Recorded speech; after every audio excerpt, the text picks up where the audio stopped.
Hi, welcome to College Algebra. Today we're going to do 6.1, linear and nonlinear systems of equations.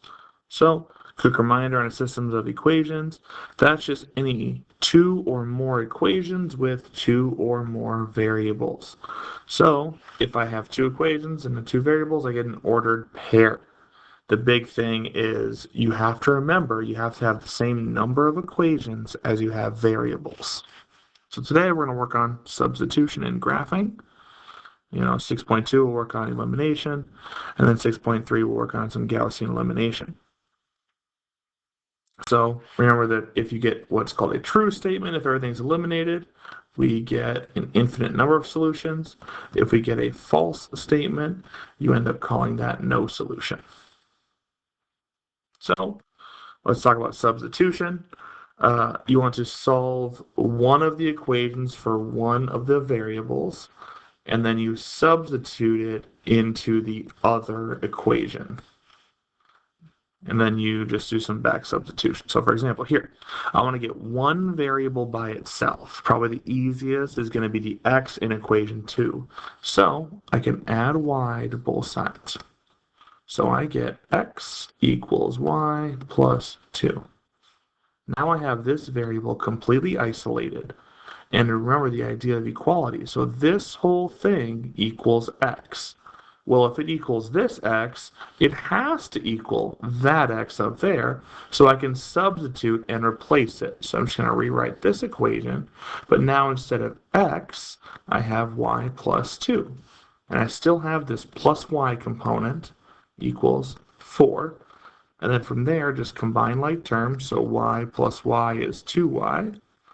And 2 can't combine with anything, and just solve traditionally. So minus 2, 2y equals 2, divide by 2, y equals 1. So, again, to remind you, I have to have an answer for every single variable. I have a y equals 1, so I need an x something. So I can take y equals 1 and plug it into either of my original equations, or technically speaking, I can plug it into this equation, but that also assumes that my math is correct. I tend to go to one of the original equations just to sort of eliminate the potential for having the wrong equation, but it shouldn't matter. So if I plug it into the first one, I get x plus 1 equals 4. Therefore, minus 1, x has to equal 3. So my coordinate would be 3, 1, because just like coordinates in ordered pairs, I write it as x comma y.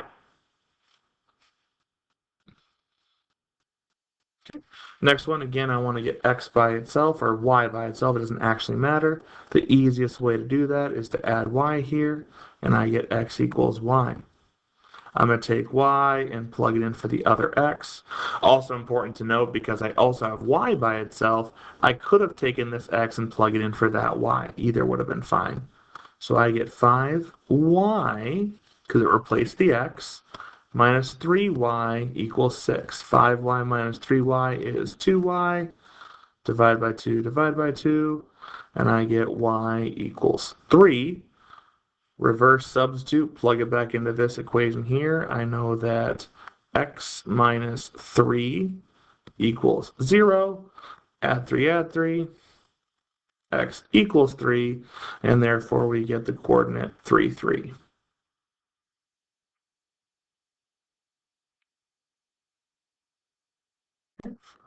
Here, again, I want to get one letter by itself. It's pretty natural that that's going to be more readily accessible in the bottom equation. Now, this entire time I've told you it doesn't matter which letter you get by itself. That is true.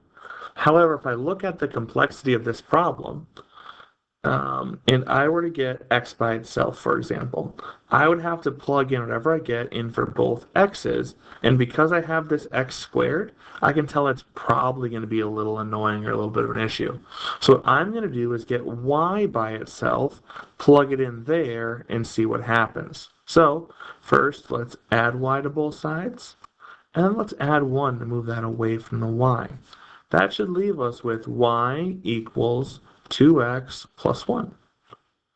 And I can take that and plug it in for this y. So we have 3x squared plus 4x minus the quantity of 2x plus 1 equals 7.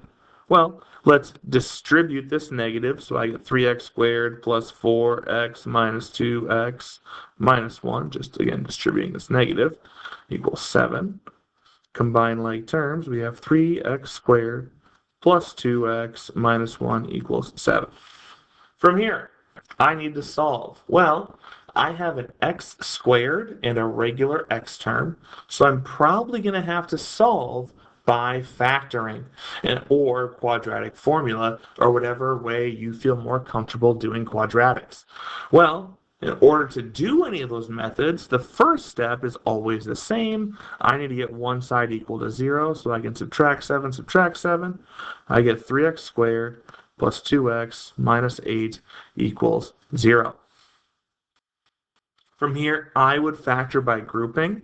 So factor by grouping always involves multiplying my a times c. So 3 times negative 8 equals negative 24. And I need to figure out what multiplies to negative 24 that adds to my current b term, which is positive 2. Well, that would naturally be 6 and negative 4. So in order to factor by grouping, you split the middle term and leave the outsides the same. So I get 3x squared plus 6x minus 4x minus 8 equals 0. Again, my outsides stayed the same, and these became my new insides terms. If I were to, go backwards and combine like terms, 6x minus 4x, I would still get 2x. So these are equivalent statements.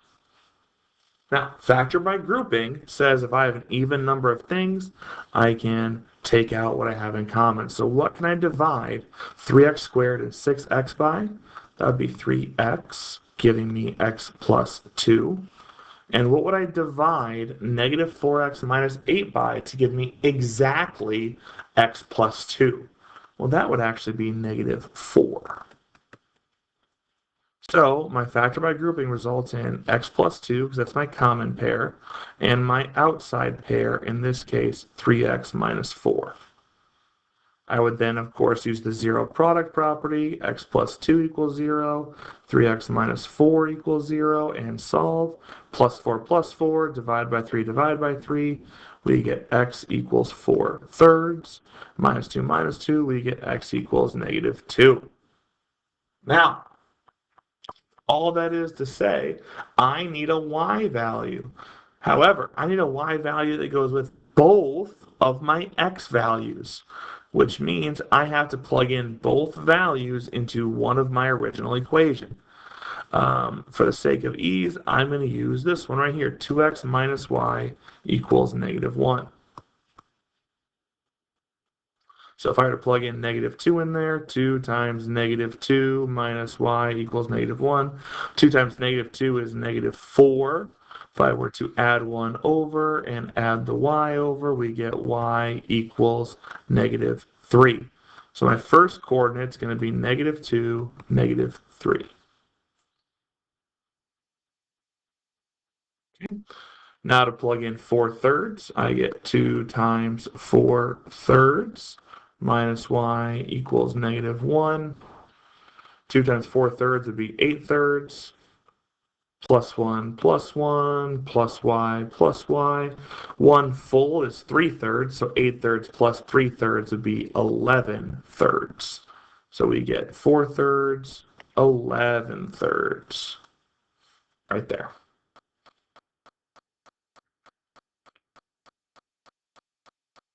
Next one. Again, non-linear system, so I want to get 1 by itself. Again, the x has a squared, so I'm probably going to target this y. So if I add x, we get y equals x plus 4. And I can plug that into the other y here. So we get x squared plus x plus 4 equals 4. Well, minus 4, we get x squared plus x equals 0. Factor by grouping because I only have two things. So x plus 1. 0 product property, we get x equals 0. And x plus 1 equals 0. So my other x has to be negative 1.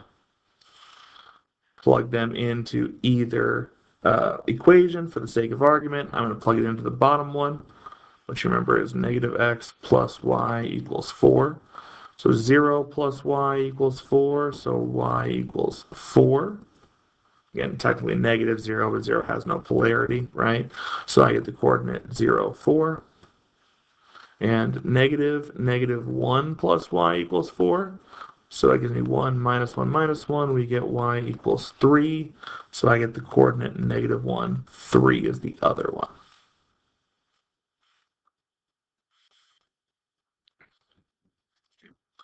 On to the next one. We can always solve by graphing. So you want to get each equation solved for y, because when I go to my calculators, I press y equals, I can't change the left-hand side. So I want to get y by itself for both. So here it's a great one. Y equals natural log of x. Not really a lot of solving and work I want to do involving natural logs. So the calculator can do a lot of that stuff for me here. And here I would subtract x, so we also get y equals negative x plus 1, or 1 minus x. Either's probably fine. And I can graph it. So the first thing I look, are they intersecting? And they are, so I can go to second calc. I'm going to pick intersect for 5. If you have multiple equations on there, you have to be careful. If you only have 2, which would be pretty simple. Now, you can move the cursor with the left and right arrow keys on our calculators here. And you can move between equations using the up and down arrow keys. So, it's going to ask you some questions. The first question says first curve, and it gives me this blue coordinate, which is fine because I'm blinking on the blue equation, and it says y1 up here.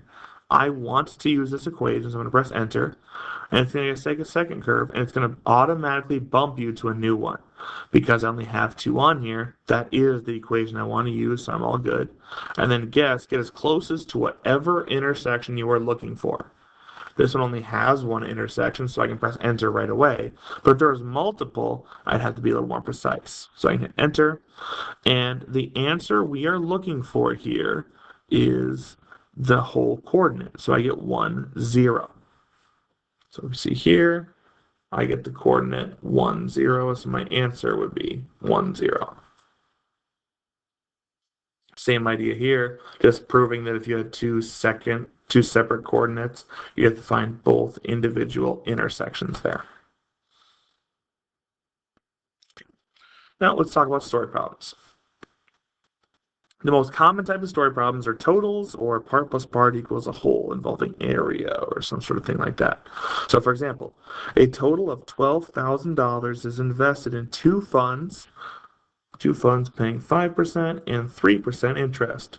The total annual interest is $500. How much is in each rate? So for the sake of argument, X is going to be the investment at 5%, Y is going to be the investment at 3%. So I can write an equation. The amount invested at 5%. Well, we never work with percentages. We often convert them into decimals. So however much money is in X and 5% of that, so in order, those would be interacted by multiplication. So 0.05X plus, following the same logic, 0.3Y has to equal my interest me. So that would give me $500. This is following this structure equation right here. I apologize, I kind of jumped the gun there. But overall, the total amount would not be 5%. The total amount in 5% is whatever my X is, plus the total amount in Y equals the total, so $12,000. From there, you would solve pretty simply, just get one letter by itself. Probably going to be easier to work with this equation up top, so I can subtract x from both sides. I get y equals 12,000 minus x, and I can plug that in for this y right here. So 0.05x plus 0.03 times the quantity of 12,000 minus x equals 500. Naturally, we can distribute right there.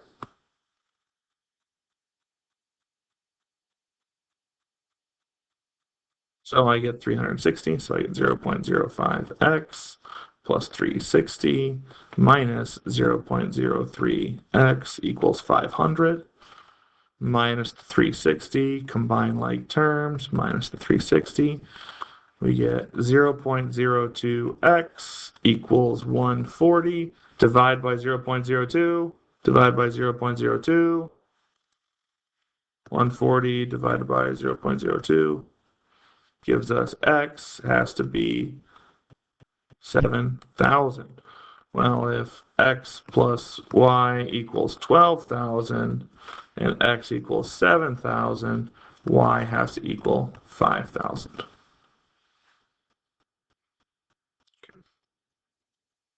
Next one, a school sells tickets to the fall play. Two types of tickets can be purchased. A student ticket costs $350 and an adult ticket costs $725. If the school sold a total of 198 tickets for a total of $1,263, how many of each ticket was sold? Well, let's say for the sake of argument, student is going to be X and adult is going to be, didn't need that, Y. We can do X plus Y has to equal 198 because the total number of student tickets plus the total number of adult tickets has to equal the total number of overall tickets. And then, well, I get 350 X plus 725 Y equals 1,263 because $3.50 times the number of student tickets plus 725 times the number of adult tickets would equal my total revenue. From there, just systems of equations. I can do y equals 198 minus x by just subtracting x from both sides. Plug that in for y right here, so 350 plus 725 times 198 minus x equals 1,263, and distribute this value.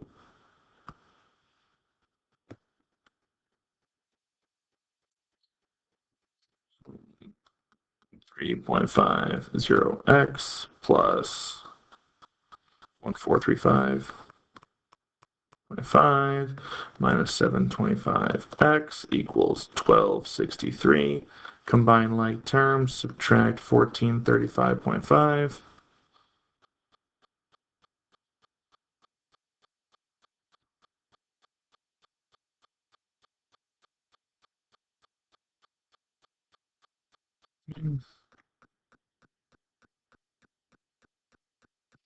We get negative 375x equals negative 172.5, and then just divide.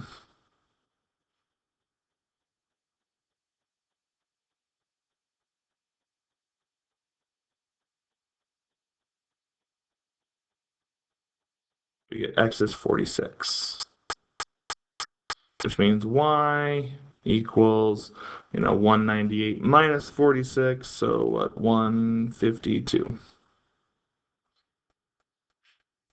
Thank you for listening, and I hope you have a wonderful day.